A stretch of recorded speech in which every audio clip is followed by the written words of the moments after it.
باللہ السمیع العلیم من الشیطان اللعین الرجیم بسم اللہ الرحمن الرحیم الحمد للہ الملک الحق المبین المتصاغر لعظمتہ جبابرۃ الطاغین المتخاضع لکبریائہ عتاۃ المتمردین المعترف بربوبیتہ سائر الخلق اجمعین والصلاۃ والسلام والتحیۃ والاکرام علی اشرف النبیین وخاتم المرسلین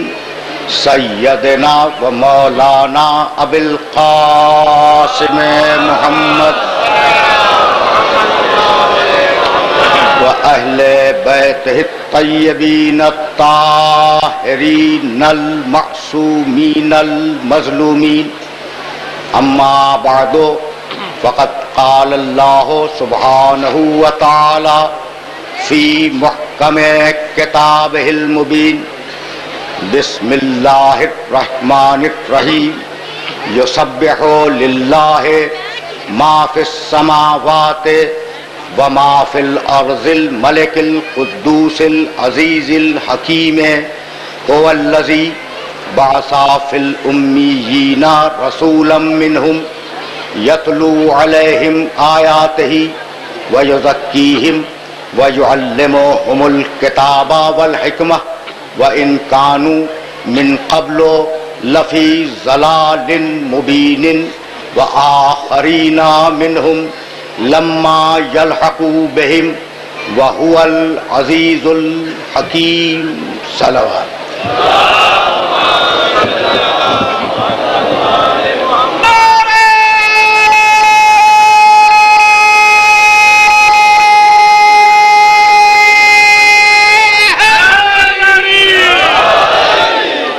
عزیزان محترم، گزشتہ سال میں نے اسی منبر سے انہی آیات کی تلاوت کا شرف حاصل کیا تھا جن آیات کو میں نے آج آپ کی خدمت میں پیش کیا۔ جمعرات کا دن تمام ہو رہا ہے اور جمعے کی رات آنے والی ہے، اس لیے میں نے پسند کیا کہ میں سورہ جمعہ کی ابتدائی 3 آیتیں اپنے سننے والوں کی خدمت میں ہدیہ کر دوں۔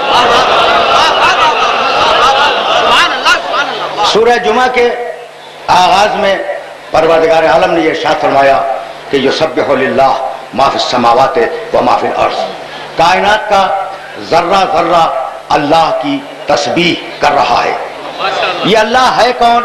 الملک القدوس العزیز الحکیم، یہ اللہ ملک ہے یعنی بادشاہ ہے، یہ اللہ قدوس ہے یعنی بے عیب ہے، یہ اللہ عزیز ہے یعنی اقتدار والا ہے، یہ اللہ حکیم ہے یعنی جو کام بھی انجام دیتا ہے منصوبے کے ساتھ انجام دیتا ہے۔ هو الذی بعث فی الامیین رسولا منہم، اور یہ اللہ وہی ہے جس نے مکے والوں میں محمد جیسا رسول بھیجا۔ هو الذی بعث فی الامیین رسولا منہم، محمد جیسا رسول بھیجنے والا اللہ وہ یہ کہتا ہے کہ اس رسول کا کام یہ ہے کہ یتلو علیہم آیاتہ، وہ لوگوں کو قرآن سنائے، ویزکیہم، ان کے نفسوں کو پاک بنائے، وَيُعَلِّمُهُمُ الْكِتَابَ، انہیں کتاب کی تعلیم دے، وَالْحِکْمَةَ، اور انہیں حکمت کی تعلیم دے، وَإِن كَانُوا مِن قَبْلُ لَفِي ضَلَالٍ مُبِينٍ، اگرچہ میرے اس نبی کے آنے سے پہلے ساری انسانیت کھلی ہوئی گمراہی میں مبتلا تھی۔ تو پورا دین 4 باتوں میں ہے۔ میرے نبی کا پہلا کام قرآن سنا ہے۔ بھئی توجہ رکھنا، اس لیے کہ تمہید میں زیادہ روکوں گا نہیں۔ یتلو علیہم آیاتہ، نبی کا پہلا کام قرآن سنائے، دوسرا کام یزکیہم، نفسوں کو پاک کرے، 2 کام ہو گئے۔ تیسرا کام یعلمہم الکتاب، کتاب کی تعلیم دے، چوتھا کام حکمت کی تعلیم دے۔ تو پورا دین 4 چیزیں ہیں: قرآن، تزکیہ، تعلیم کتاب، تعلیم حکمت۔ قرآن 1/4 ہے نا، تو اگر تنہا قرآن کو کبھی کافی سمجھ لیا تو 1/4 ہی دین ملے گا نا.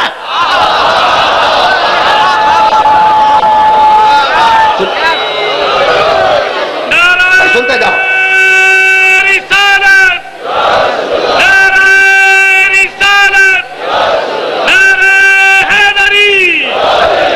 اب میں اس مرحلے پر اپنے سننے والوں کو روکوں گا.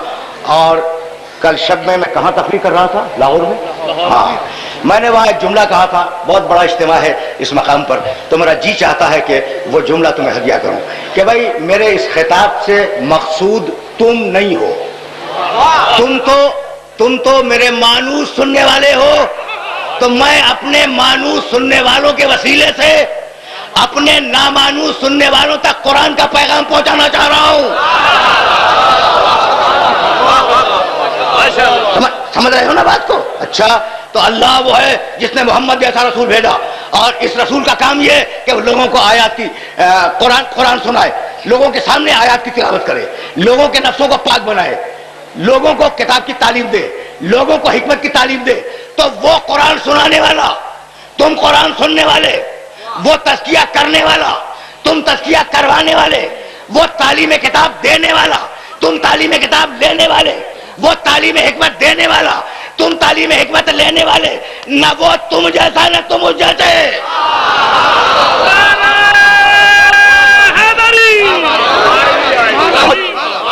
پہنچ رہی ہے بات؟ اگر بات پہنچ رہی ہے تو اسی مرحلے سے تمہید میں زیادہ نہیں روکوں گا، اسی مرحلے سے میں آگے بڑھ جاؤں. بھائی ایک آیت مقام نبوت پہ سنو، مقام نبوت محمد پر، اور وہیں سے میں آگے بڑھ جاؤں. بھائی نہ تم اس جیسے، نہ وہ تم جیسا، نہیں، نہ انبیاء اس جیسے.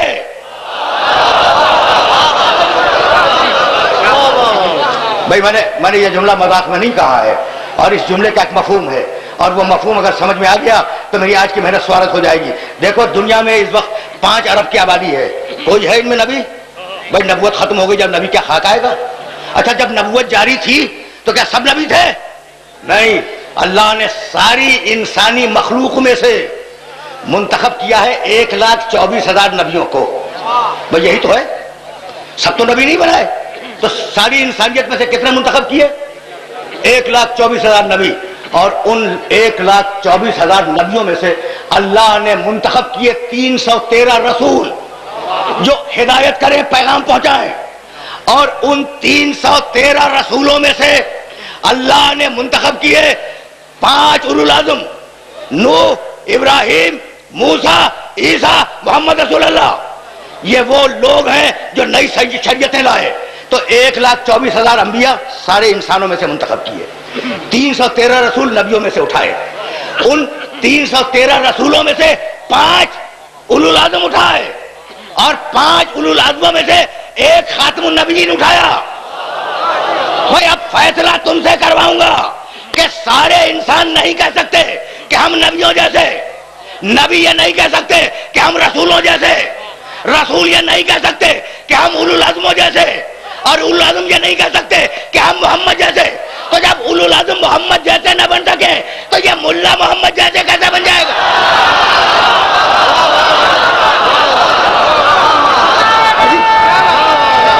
سمجھ رہے ہو بات؟ سمجھ رہی ہے بات؟ ملا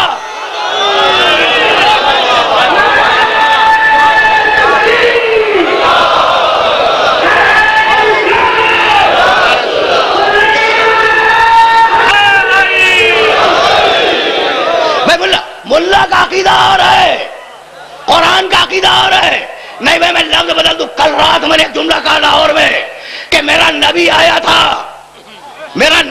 تھا کافروں کو مسلمان بنانے کے لیے، اور ملا آیا ہے مسلمانوں کو کافر بنانے کے لیے.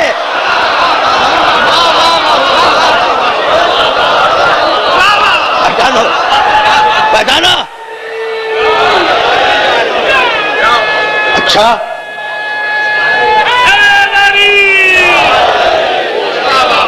بھائی بہت توجہ رہے، بہت توجہ رہے. عجیب مرحلہ فکر ہے. میں نے یہ جملہ کہا اور مجھے اس جملے پر اصرار ہے. میں اپنے جملے کو عین منشاء قرآن کے مطابق سمجھتا ہوں کہ اولو العزم پیغمبروں کی ہمت نہیں ہے، ہمت نہیں ہے اولو العزم پیغمبروں کی کہ میرے محمد کا مقابلہ کر سکیں. نوح کی ہمت نہیں ہے کہ میرے محمد کے مقابلے پہ کھڑے ہو جائیں. میں کیا کمال کی بات ہے. کبھی پھر صحیح ابراہیم کی ہمت نہیں ہے کہ ابراہیم وہ جو سارے نبیوں میں رسول کو چھوڑ کر افضل ہیں. ابراہیم کو پہچانتے ہو؟ ابراہیم علیہ الصلوۃ والسلام میرے نبی کو چھوڑ کر سارے نبیوں سے افضل ہیں. ان کی مجال نہیں ہے، ان کی. اب تم پوچھو گے کہ یہ میں جو دعوے کر رہا ہوں کہ ان کی مجال نہیں ہے تو کوئی دلیل بھی ہے؟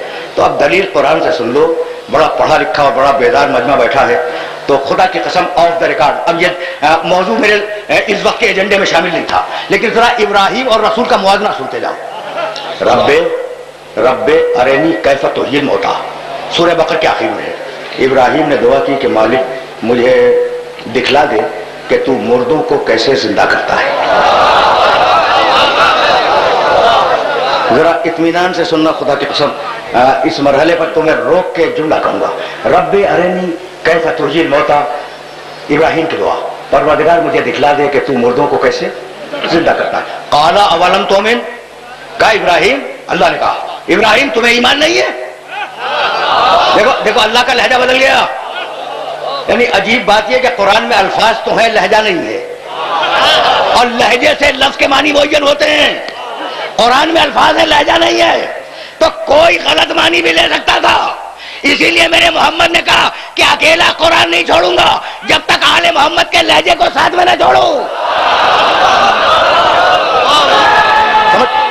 سنتے جاؤ سنتے جاؤ. قال اولم تؤمن، ابراہیم تم جو یہ دعا مانگ رہے ہو کہ میں دکھلا دوں کہ مردوں کو کیسے زندہ کرتا ہوں، تمہیں ایمان نہیں ہے؟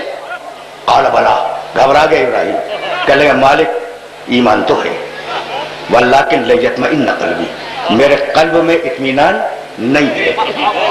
میں اگر کہوں میرا گریبان تھام لو، ممبر سے اٹھا کے پھینک دو، لیکن ابراہیم کہے تو مان لو. ابراہیم خود کہہ رہے ہیں، میں نہیں کہہ رہا ہوں کہ میرے پاس. ابراہیم نے علیہ السلام نے کیا کہا؟ میرے پاس ایمان ہے، اطمینان نہیں ہے. قال، کہانی نہیں قرآن ہے. فخذ اربعۃ من الطیر فصرهن الیک ثم اجعل علی کل جبل منهن جزءا ثم ادعهن یاتینک سعیا. اچھا ابراہیم تم یہ چاہتے ہو کہ تمہارے اندر اطمینان پیدا ہو جائے تو 4 پرندے لو، ان پرندوں کو اپنے آپ سے مانوس کرو. جب وہ مانوس ہو جائے تو ان کو کاٹ ڈالو، اور جب وہ کٹ جائے تو ان کے گوشت کو ملاؤ، اور ملانے کے بعد یہ تمہاری بستی کے چاروں طرف جو پہاڑیاں ہیں ان کی چوٹی پہ تھوڑا تھوڑا گوشت رکھاؤ. کیا کمال کا واقعہ ہے، کہانی نہیں ہے، قرآن ہے. ابراہیم پرندے لو، انہیں مانوس کرو، انہیں کاٹو، ان کے گوشت کو ملاؤ، اور گوشت کو ملانے کے بعد بستی کے چاروں طرف جو پہاڑیاں ہیں ان کی چوٹی پہ تھوڑا تھوڑا گوشت رکھاؤ. نیچے اترو، اور نیچے اترنے کے بعد انہیں آواز دو، وہ زندہ ہو کر تمہاری بارگاہ میں آ جائیں گے. اس وقت تم سمجھو گے کہ مردے کو کیسے زندہ کیا جاتا ہے. بھائی رکے رہنا. ابراہیم نے 4 پرندے لیے، انہیں مانوس کیا، جب وہ مانوس ہو گئے انہیں کاٹا، ان چاروں کے گوشت کو ملایا. ابراہیم کی بستی کے چاروں طرف 7 پہاڑیاں تھیں. ابراہیم گئے، تھوڑا تھوڑا ملا ہوا گوشت، جانوروں کا ملا ہوا گوشت پہاڑوں کی چوٹیوں پر رکھا، نیچے اترے، اور نیچے اترنے کے بعد انہوں نے آواز دی، اے مردہ جانوروں ہلموا الیہ، مردہ جانوروں میرے پاس آ جاؤ. اب میں جملہ تمہیں ہدیہ کر رہا ہوں. وہ مردہ جانور تھے جو نبی کے پکارنے پر زندہ ہو کر پہاڑ سے نیچے اترے.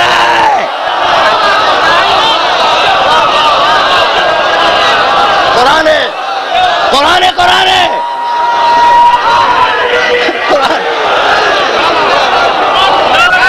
قرآن. مردہ جانور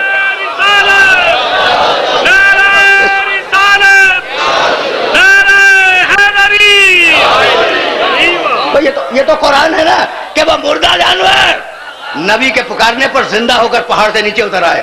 تو اگر نبی کسی انسان کو پکارے گا تو وہ تو یقیناً واپس آ جائے گا نا. یہی روکنا تھا. اب اطمینان آ گیا. ابراہیم کے پاس ایمان تھا، اطمینان نہیں تھا. طے ہو گئی بات. اور اب میرا محمد، بھائی رکے رہنا خدا کی قسم. مجال نہیں ہے ابراہیم کی کہ میرے نبی کے مقابلے میں کھڑے ہو جائیں. ابراہیم کے پاس ایمان ہے، اطمینان نہیں ہے. اور میرا اور تمہارا رسول، یا ایتھا النفس المطمئنہ ارجعی الی ربک راضیتن مرضیہ، اے اطمینان رکھنے والے محمد اپنے اللہ کے پاس واپس آ جا۔ ابراہیم خود کہہ رہے ہیں کہ میرے پاس اطمینان نہیں ہے، یا اللہ کہہ رہا ہے تیرے پاس اطمینان ہے؟ رکے رہو اس لیے کہ تم سے فیصلہ کرواؤں گا۔ دیکھو میں بھی بڑا پریشان ہوں اپنے عالم گلوبل، میں تو گلوبل پالیٹکس کی بات کیا کرتا ہوں۔ عالم اسلام جتنا بڑا بھی عالم اسلام ہے، کلمہ پڑھتے ہیں محمد رسول اللہ اور بحث کرتے ہیں معصوم تھا معصوم نہیں تھا۔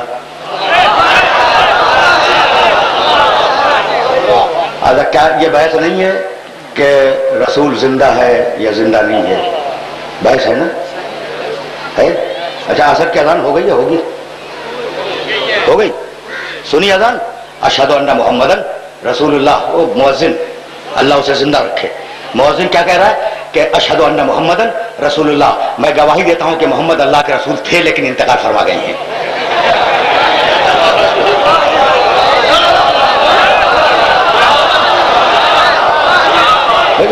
مقام محمد کو سمجھو مقام محمد کو، تو پھر میں یہاں سے آگے بڑھ جاؤں۔ بھائی مؤذن کے منہ سے کیا نکل رہا ہے؟ اشہد ان محمدن رسول اللہ۔ اور مؤذن کے دل میں کیا ہے کہ میں گواہی دیتا ہوں کہ محمد اللہ کے رسول تھے لیکن انتقال فرما گئے۔ کیا یہ ترجمہ درست ہے؟ سارا مجمع ہنسا تھا میرے اس ترجمے پر۔ اچھا بھائی تو تمہارے نزدیک تو یہ ترجمہ درست نہیں ہے، اچھا تو صحیح ترجمہ کیا ہے؟ اب یہ سارا مجمع کہے گا کہ اشہد ان محمد رسول اللہ، میں گواہی دیتا ہوں کہ محمد اللہ کے رسول ہیں۔ تو یہ مؤذن زبان سے کہہ رہا ہے محمد اللہ کے رسول ہیں اور دل میں ہے کہ تھے۔ یہ لاؤڈ اسپیکروں سے اذان دینے والے زبان سے کہہ رہے ہیں محمد اللہ کے رسول ہیں اور دل میں عقیدہ ہے کہ تھے۔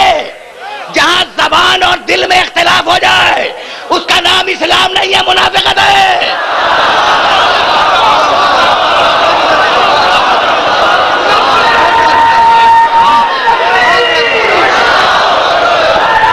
سمجھ رہے ہو؟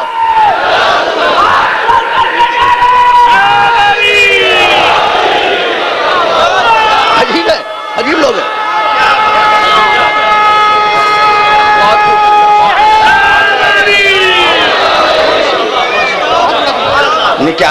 کیا ابھی حیات رسول پر کسی دلیل کی ضرورت ہے؟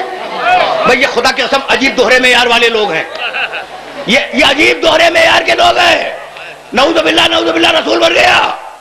اچھا رسول مر گیا، کہیں گے ہاں رسول مر گیا۔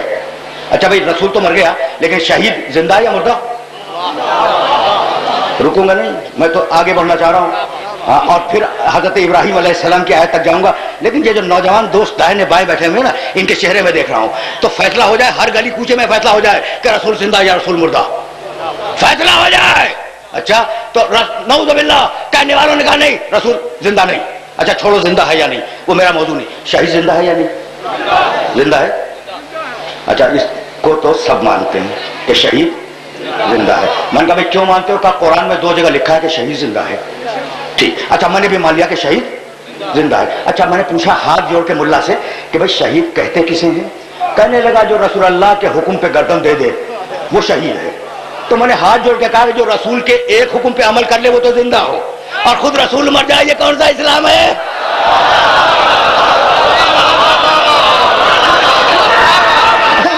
عجیب لوگ ہیں۔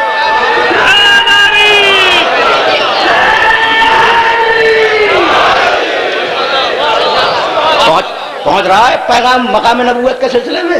اچھا تو اب معصوم ہے معصوم نہیں ہے، زندہ ہے مردہ ہے، نوری مخلوق ہے نوری مخلوق نہیں ہے۔ سب سے بڑا ایشو تو یہی ہے کہ محمد رسول اللہ بشر ہیں یا نور ہیں، ٹھیک ہے نا؟ اب مجھے تو نہیں معلوم کہ وہ بشر ہیں یا نور ہے، یہ میرا موضوع سخن نہیں ہے۔ لیکن اس آیت کو کہاں لے جاؤ گے؟ یا ایتھا النفس المطمئنہ ارجعی، فیصلہ تم سے کرواؤں گا کہ میرا نبی بشر ہے یا نور۔ یا ایتھا النفس المطمئنہ ارجعی الی ربک راضیۃ مرضیہ، اے اطمینان رکھنے والے محمد ارجعی، واپس آ جا، واپس۔ کس سے کہہ رہا ہے یہ؟ اللہ کس سے کہہ رہا ہے؟ محمد رسول اللہ سے۔ کیا کہہ رہا ہے؟ واپس آ جا۔ یہ نہیں کہا کہ آ جا محمد، آ جا نہیں، واپس آ جا۔ آ جا میں اور واپس آ جا میں فرق سب جانتے ہیں۔ امام بارگاہ میں آئے ہو، امام بارگاہ میں آئے ہو، گھر واپس جاؤ گے۔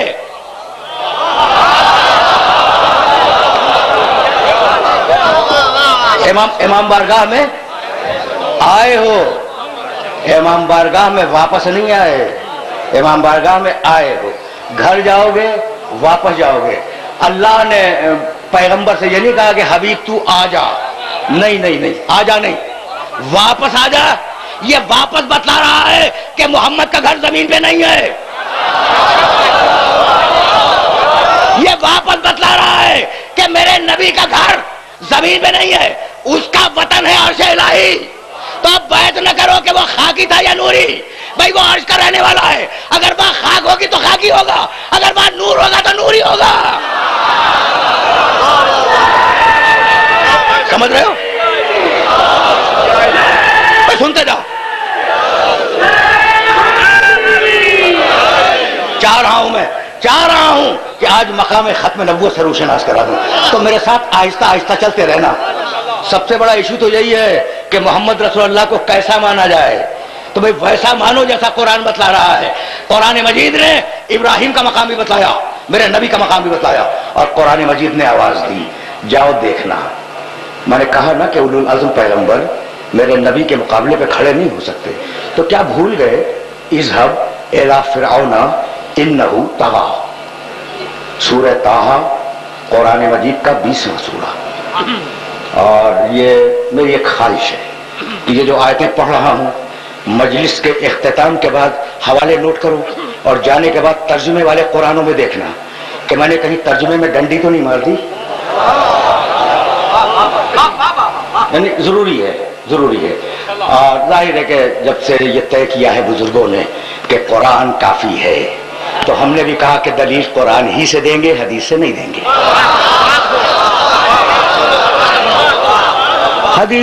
حدیث سپورٹ میں آئے گی، تائید میں آئے گی، لیکن دلیل قرآن ہی سے دیں گے۔ تو اب تم نے ابراہیم اور رسول کو دیکھ لیا، اب ذرا موسیٰ اور رسول کو دیکھنا۔ سورہ طٰہٰ 20واں سورہ۔ اذهب الى فرعون انه طغى، موسیٰ جاؤ فرعون کے دربار میں، اس نے بڑی سرکشی اختیار کی ہے۔ قال، یہ قالا سمجھنا، قاف الف لام، قالا، موسیٰ نے دعا مانگی، موسیٰ نے دعا کی۔ قالا کے معنی ذہن میں رہے، کیا دعا مانگی؟ رب اشرح لی صدری ویسر لی امری واحلل عقدۃ من لسانی یفقہوا قولی۔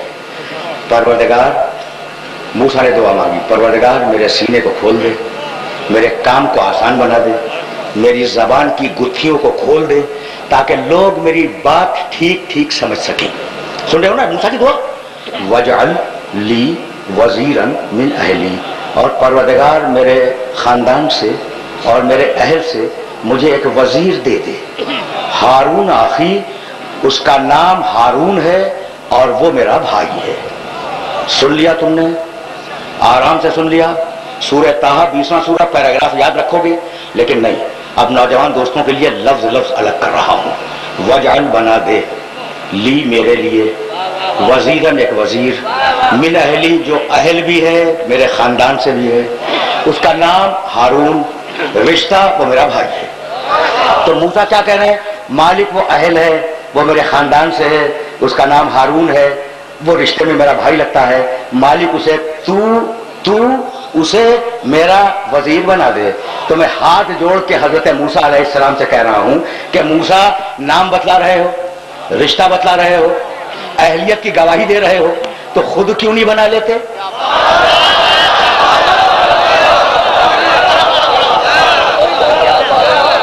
خود کیوں اپنا وزیر کیوں نہیں بنا لیتے؟ تو موسیٰ یہی کہیں گے کہ مجھے سفارش کرنے کا حق تو ہے، خود بنانے کا حق نہیں ہے۔ تو جب معصوم نبی اپنا وزیر خود نہ بنا سکے تو گنہگار امتیوں کو یہ حق کس نے دے دیا؟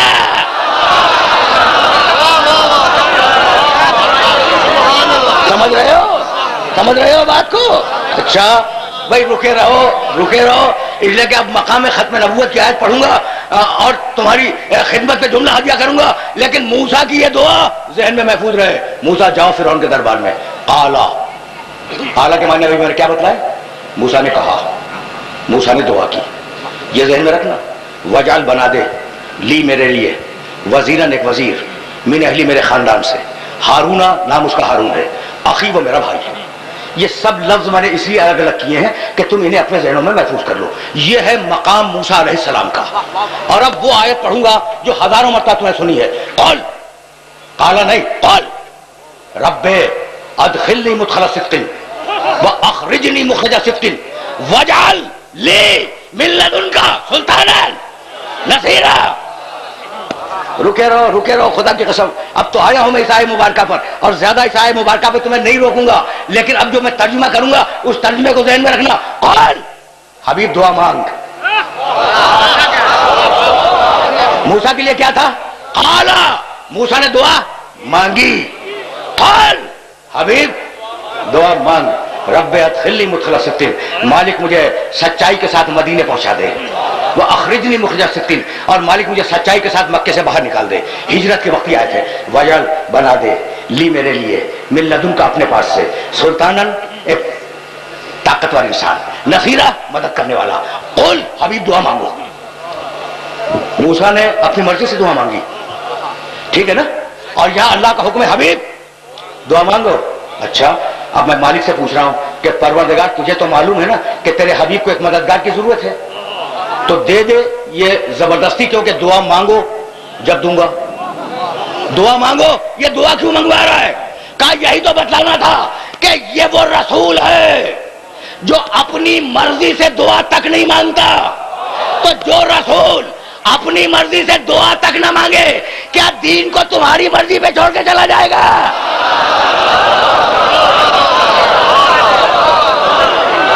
سنتے جاؤ، سنتے جاؤ، سنتے جاؤ.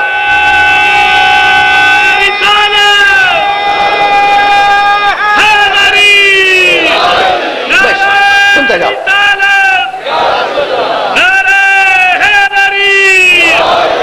بھائی سنتے جانا. تو فرق سمجھ میں آ گیا موسیٰ میں اور محمد رسول اللہ میں. موسیٰ نے اپنی مرضی سے دعا مانگی اور میرے رسول نے حکم الہی سے دعا مانگی.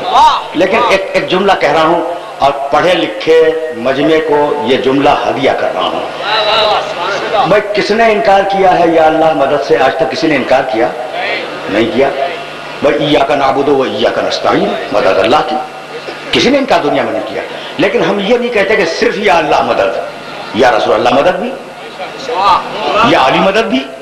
یعنی ہم اس کے بعد دو مددیں اور تسلیم کرتے ہیں، اس سے انکار نہیں ہے. نعوذ باللہ، سپریم ہے اللہ، اللہ سپریم ہے. اب ذرا آیت پہ توجہ کرنا خدا کی قسم. تم بہت پڑھے لکھے ہو نا، تو اب ایک جملہ کہنے لگے بھائی غیر اللہ سے مدد نہیں مانگنی چاہیے، غیر اللہ سے مدد نہیں مانگنی چاہیے. ہزاروں مرتبہ آیت سنی ہے نا تم نے. وجعل لی من لدنک سلطانا نصیرا. نصیر کے معنی مددگار. تو رسول نے اللہ سے مدد نہیں مانگی، مددگار مانگا ہے. سمجھ آئے ہو؟ میرے رسول نے اللہ سے مدد نہیں مانگی، مددگار مانگا ہے، تاکہ غیر اللہ سے مدد مانگنا سنت رسول بن جائے، سنت رسول بن جائے. وجعل، بنا دے، لی میرے لیے، من لدن کا اپنے پاس سے، سلطانن کے معنی طاقتور، نصیرہ کے معنی مدد کرنے والا. اپنے پاس سے ایک طاقتور مدد کرنے والا مجھے دے دے. سن لیا تم نے؟ اب موسیٰ اور محمد کا فرق دیکھنا. چلو موسیٰ کی دعا کی طرف، اور اگر یہ بات پہنچ گئی تو پھر میں اب یہاں سے آگے بڑھ جاؤں گا، لیکن رکے رہنا. وجعل، موسیٰ کی دعا، بنا دے، لی میرے لیے، وزیرن ایک وزیر، من اہلی میرے خاندان سے. اچھا موسیٰ نے کہاں سے وزیر مانگا ہے؟ خاندان سے. تو موسیٰ کا وزیر آئے گا خاندان سے. اور اب میرے محمد کی دعا سننا. وجعل، بنا دے، لی میرے لیے، من لدن کا اپنے پاس سے. میرے ترجمے پہ اعتبار نہ کرنا، جاؤ ترجمے والے قرآنوں میں دیکھنا. من لدن کا، مالک مدد کرنے والا دے اپنے پاس سے. تو فیصلہ ہو گیا کہ موسیٰ کا مدد کرنے والا موسیٰ کے خاندان سے آئے گا، اور محمد کا مدد کرنے والا اللہ کے پاس سے آئے گا. اب سمجھ میں آیا کہ مدد کرنے والے کو اللہ نے اپنے گھر میں کیوں پیدا کیا.